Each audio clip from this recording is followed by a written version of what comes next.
I'm Emily, and Jake, who is 2 years my senior, is a man of science, living out his childhood dream with a fulfilling research job. Despite his busy schedule, he seems content. Our 3-year-old son, Mike, shares Jake's love for observation and experimentation, currently fixated on the goldfish he snagged at the fall festival.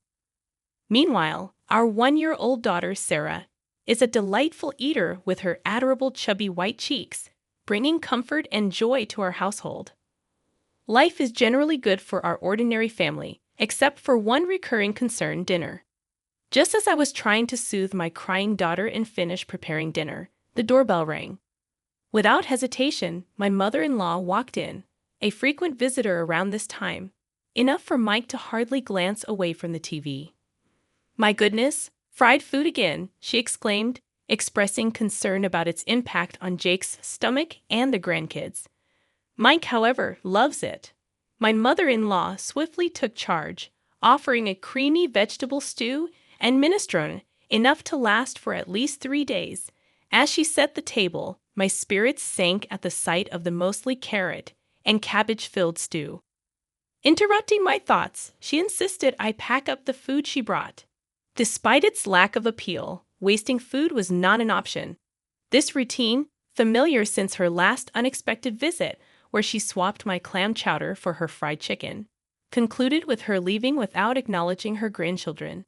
After she left, my son softly remarked, "Grandma took my fried chicken again."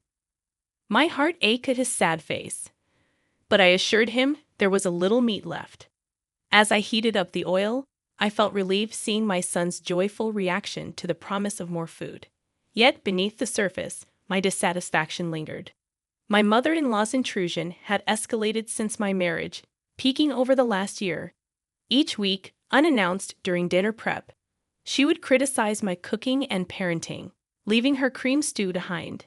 In the past 6 months, she started taking our food home, undermining our meals. As I juggled baby food and distracted the kids, the tough task of cooking continued. My family's happiness kept me going, but my fried chicken, braised pork, mapo tofu, and hamburgers, all of it, ended up in her hands. I inherited a love for cooking from my restaurant-running family, particularly my dad, who taught me the art. Confident in my culinary skills, I firmly believe that my cooking surpasses my mother-in-law's overly sweet cream stew. However, since Mike, our son, entered the picture, I've found it challenging to assert myself against his grandmother. When Jake, my husband, returns home after the kids have gone to sleep, he grimaces at dinner. With only Mike's share of fried chicken remaining, I serve Jake a generous portion of the cream stew, resigned to the fact that it's what my mother-in-law brings over. Frustrated by having my skills undermined, I express my discontent to Jake, urging him to tell his mother if he doesn't like it. Jake, as non-committal as ever, pokes at the stew, avoiding confrontation with his mother. Despite her intrusion during Sarah's nap time and taking away Mike's favorite foods, Jake rationalizes it by mentioning her loneliness since his father's passing 2 years ago. I sigh deeply, realizing Jake tends to avoid confrontation when his mother is involved. The only relief is that she hasn't suggested moving in yet. Tired of the routine, my mother-in-law surprises me with a different proposition during one of her dinner visits. She announces that everyone will gather at our place for Christmas this year, a departure from the usual family reunions at her brother-in-law's or her childhood home. Responding with little enthusiasm, I wonder how she plans to host the gathering. She frowns at my apparent lack of understanding and declares that I'll be helping too, assigning me tasks for the 24th. Despite my quick objections, she dismisses my concerns, suggesting I use a baby carrier for Sarah. Not only am I expected to clean up, but I'm also entrusted with preparing the full-course Christmas meal, with a strict warning against repackaging store-bought food or serving anything that tastes bad. Stunned by the audacity of her decision, I try to object, but my mother-in-law, satisfied with her directives, leaves abruptly. When I share the news with Jake that night, he is as bewildered as I am. We contemplate her plans to host a Christmas party, inviting relatives from both his dad's and her sister's families. Frustrated, I finally lose my temper, expressing my feelings of always being pushed around. Jake, realizing the severity of the situation, goes silent, and with a resigned sigh, agrees to handle the cleaning and entertaining of relatives. I'm relieved to hear Jake's proposal. It provides some direction. However, he adds a request. Can you still cook the full-course Christmas meal? Jake gazes at the meatloaf his mother-in-law left for us, making it hard to refuse. After some hesitation, I reluctantly agree. Just for this year, let's keep Mom's reputation intact. Plus, everyone in the family loves your cooking, he pleads. Fine, just for this year. Thanks, man. I can't wait for Emily's Christmas feast, he says cheerfully. I brace myself, knowing it's just for this time, and agree to prepare a full-course Christmas meal.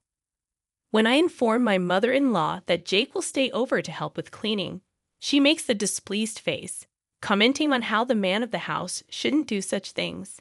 Despite her discontent, she seems reasonably satisfied seeing Jake bustling around at his parents' home for my sake. Then comes Christmas lunchtime. Emily, is the corn soup ready? I'm preparing the croutons now. I respond, scurrying around the kitchen to get the carpaccio and corn soup ready. You're so inefficient. I'll bring the food myself, she declares. I'm sorry. If you're going to complain, try preparing a meal for 20 people. It's really exhausting. Finally, the serving is done, and I sit down at the party. Jake, having put our daughter down for a nap in another room, has been supportive. Preparing a full-course Christmas meal for 20 people was challenging, but it feels good to see everyone enjoying my cooking. However, that good feeling lasts only a moment. This quiche looks so beautiful. It's like something you'd buy. Thank you. Geez, you're good at flattery. This carrot slaw is perfectly balanced with the vinegar. The orange scent really freshens up your mouth. That's because Christmas meals tend to be rich, so I made it a bit more acidic. Something's off.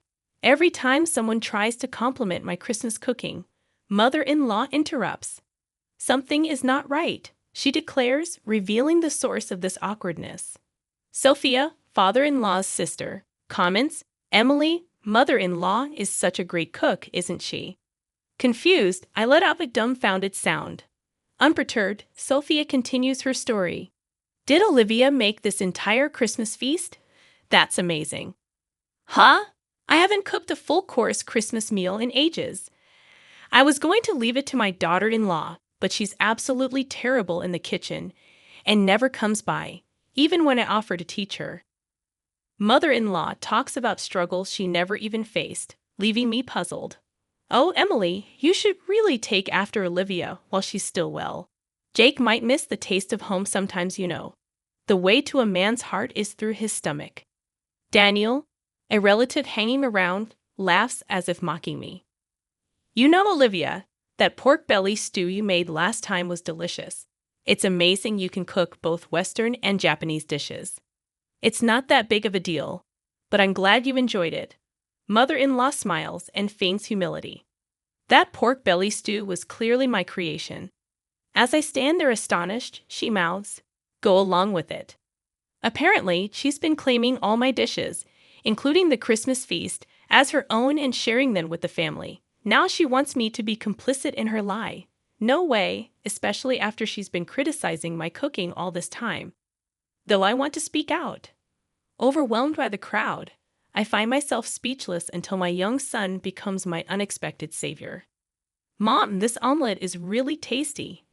It looks different than usual, but your omelets are always good, echoes his high-pitched voice, silencing the noisy adults.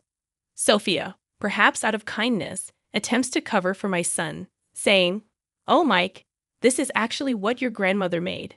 Astonished, my son responds, "Huh? But it's tasty, so it's got to be Mom's omelette." Grandma's omelette is super sweet and gritty. It doesn't taste good. He passionately insists, gesticulating wildly, leaving the adults exchanging puzzled glances. Panic ensues, and the mother-in-law tries to intervene, saying, "Emily, don't teach the child to lie." Excuse me? Who's the one lying here? Mom, am I a liar? Mike looks up at me, his face full of insecurity. That's when I feel my blood boil. Frustrated, I declare, Mike is not a liar. The one lying here is you, Grandma. Huh. She must not have expected me to stand up to her.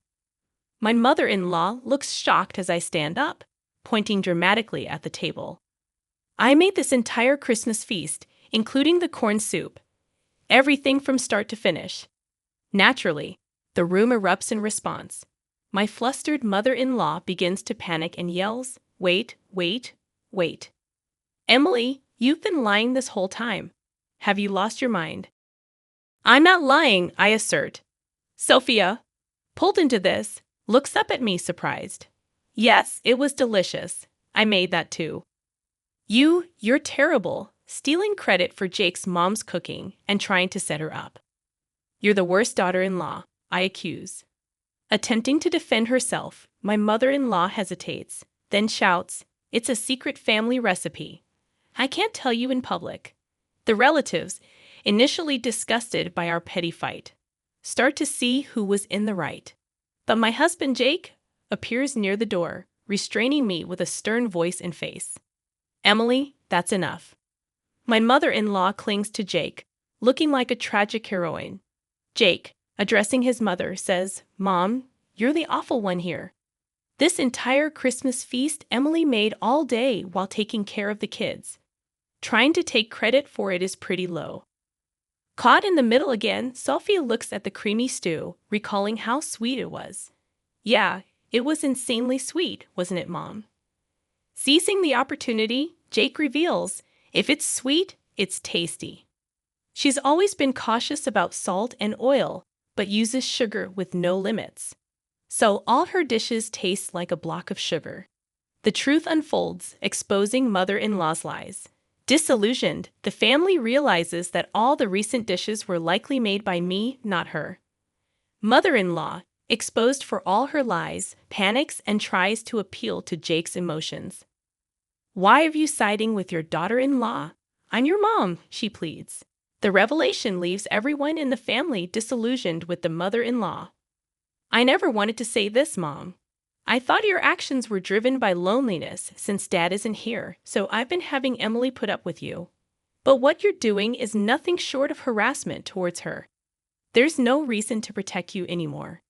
Don't see Emily or the kids ever again." Jake, firm in dismissing his begging mother, starts to clean up the Christmas feast. Then he apologizes to the relatives, saying, "I'm sorry for the disturbance this Christmas. Emily, Mike, let's go." As Jake takes Mike's hand and stands up, Mike glances at his grandmother and asks, "Grandma, where's your I'm sorry?" When you lie, you say, "I'm sorry," then you get forgiven, right? Isn't that right, Mom? I get it. You have to be forgiving when it comes to raising kids, but a simple sorry isn't going to cut it. Luckily, I didn't have to worry for even a second. Mother-in-law clenched her lips so tightly they looked like they'd bleed, clearly having no intention of apologizing. Seeing her, Jake sighed as if he had enough. Grandma can't even say "I'm sorry," and she's supposed to be an adult. How sad. Let's go home and have Mom's delicious Christmas feast. Okay. We left behind a growling mother-in-law and confused relatives, carrying our sleeping daughter and the Christmas feast. As we left Mike's house, we went straight to my parents' place and served the Christmas feast. Everyone was delighted and ate with joy. This is what I had been striving for, so my heart was full. Jake, of course, apologized profusely and promised never to let us meet his mother-in-law again. Apparently, the atmosphere at my house remained awkward. His relatives dispersed, leaving only a soulless mother-in-law and some bland food.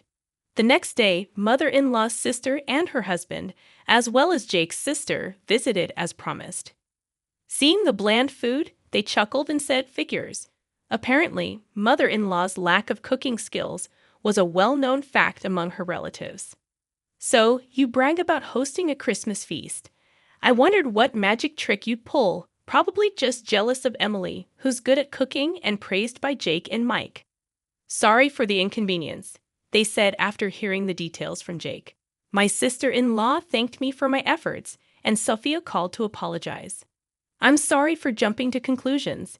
It turns out Sophia also enjoys cooking, and we bonded over a recipe for braised pork belly. The misunderstanding with Jake was cleared up, and I found new friends who share my cooking hobby. I felt refreshed, enjoying a carefree Christmas.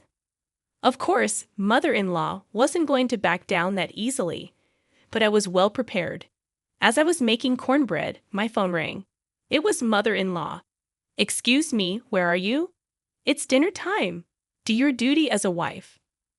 Are you making the same mistake and coming over again? She's furious on the other end of the line. How dare you? I came here because you didn't apologize. Come home and clear the misunderstanding with our relatives. Then I'll forgive you for embarrassing me. No thanks. What? You'll be the one left out by the family. That won't be a problem. What to begin with, the one who put on airs and got shunned by the relatives was mother-in-law. I've even made plans to cook with Sophia next time. What? Mother-in-law probably never imagined that I become close to father-in-law's side of the family. So, what now? Still got any moves left? I add another blow to the stunned mother-in-law. Also, I'm not returning to that house. What? Yes, the kids and I have been staying at my parents' house since Christmas. We're planning to find a new place to live now that the holidays are over. Initially, living near Mike's family was mother-in-law's strong insistence, but Jake's workplace is actually closer to my parents' house. Didn't Jake tell you to stay away from daughter-in-law? But since mother-in-law can't listen better than a child, we've decided to physically distance ourselves. Right now, Jake is the only one living there, and he'll leave once he's ready. What? Where? Where are you? Who knows? You think you can get away with not cherishing Jake's mom? Yes, because Jake and sister-in-law have forgiven me. It's okay. Well, wait. What? Thank you for everything so far, mother-in-law. I'm so happy I'll never have to see you again. Goodbye. Wait a minute. With a bit of a laugh, I hang up on mother-in-law, who's screaming like a villain in a superhero show. Then I block her number to make sure I never have to hear her voice again. 2 years later. Mom, what's for dinner today? Hamburgers. Yay! I love Mom's burgers the most in the world. Sarah loves them too. Dad loves them the most in the universe. Dad, that's not fair. My family happily waits for my cooking in the living room, playing around as I fry the burgers in the kitchen. My heart warms up again today, watching them eagerly await my cooking, smiles on their faces.